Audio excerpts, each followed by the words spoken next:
Please like, share and subscribe to this channel Payel Bangla audio story for more videos like this. এখন শুরু হচ্ছে বানর এবং কুমিরের গল্প।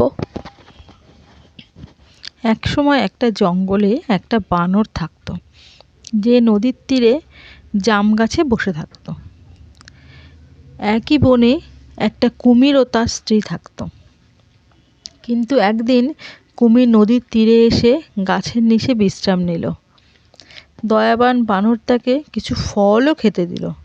কুমিরটি পরের দিন আরও ফলের জন্য ফিরে এলো, কারণ ফলগুলো তার খুব পছন্দ হয়েছিল।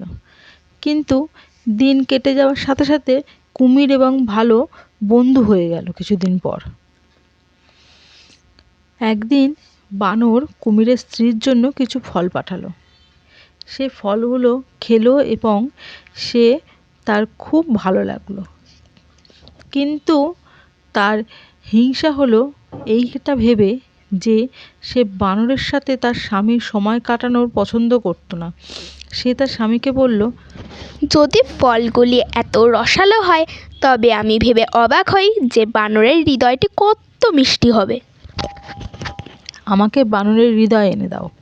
কুমিরটি তার বন্ধুকে হত্যা করতে রাজি ছিল না, তবে তার কোনো উপায়ও ছিল না।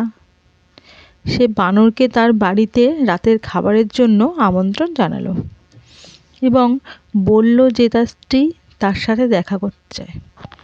বানর খুশি হলো, তবে সে সাঁতার কেটে পার না হতে পারার জন্য তাই কুমির তাকে পিঠে করে নিয়ে চলে এলো।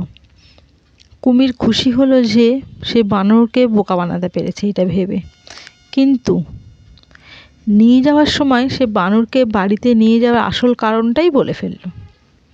চতুর বানর বলল, তোমার আমাকে আগেই বলে দেওয়া উচিত ছিল। আমি আমার হৃদয়টি গাছের ওপরে রেখে দিয়ে এসেছি। এখন আমি ওটাকে নিতে গেলে আবার আমাকে ওই গাছের ওখানেই ফিরে যেতে হবে। কুমির তাকে বিশ্বাস করেছিল এবং বিশ্বাস করে তাকে আবার গাছের কাছে নিয়ে গেছিল। এভাবে চালাক বানর নিজের জীবন বাঁচালো এবং কুমির সে বোকায়